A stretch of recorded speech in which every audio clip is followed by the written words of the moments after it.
Hi everyone, welcome back to another trade recap video. My name is Aman and this is SMC Wolf FX.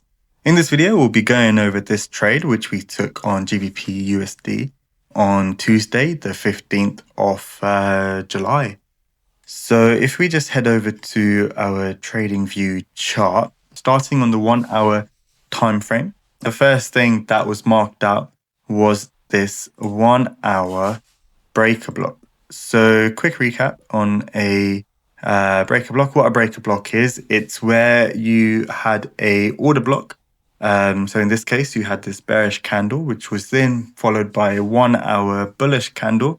And then as a result, this price area becomes a order block, which is a bullish point of interest. However, when price came back to revisit this price area, price broke through it. And disrespecting this 1 hour order block. As a result, this becomes now our 1 hour breaker block. So this is our, in a way you can say, higher time frame point of interest when it comes to taking intraday trades. So now if we hop onto the 5-minute chart for the day, we can see from on this price point here, so this from 4 p.m. to the following day, pre-New York, price was pretty much in a sideways consolidation, and we had resting liquidity above this range and below this range. So the resting liquidity above this range was identified via a equal high. So you've got these 2 points of two structure highs.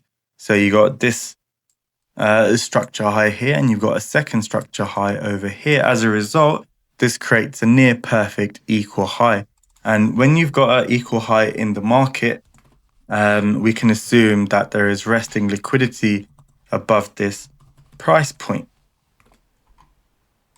And now on the bearish side of things, you had these two lows here at the bottom, again at a near perfect price point. So we can call these our equal lows.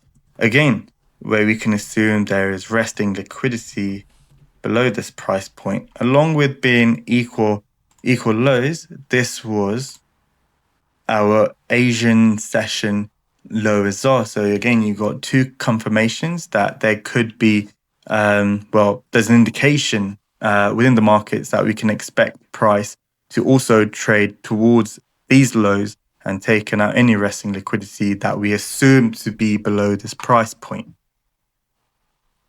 And then as the New York trading session began, we had some news that came out at 1:30 p.m. UK time, which took out our liquidity above the equal highs.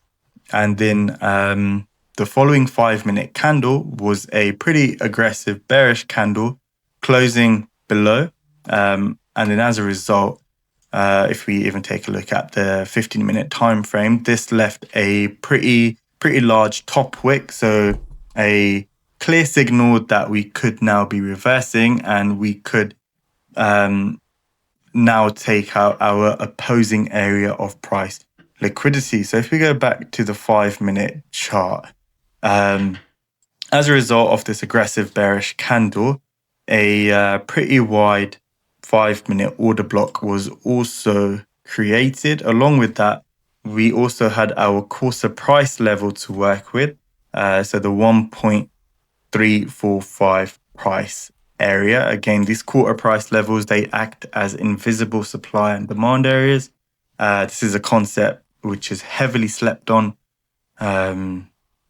But yeah, moving on, if we get our Fibonacci tool as well, and if we draw it from the low of this bearish leg up to the high of the bearish leg, we can also say that we can expect a price retracement into our golden Fibonacci ratio of 61.8% into our quarter price level. And as a result of those couple of different confirmations, which we had bearish confirmations, we could safely say that if price does retrace up into this price area of 1.345, we can use this price area as our entry point, which we did. So as soon as price came back up into this 5-minute order block, this 1.345 quarter level and this 61.8% golden Fibonacci ratio, this is where we put our entry point. We put our stops at the previous high because, again, we assumed that this wick was our price liquidity sweep wick, and then we put our take profit at our opposing area of price liquidity, which was our equal lows and our Asian lows.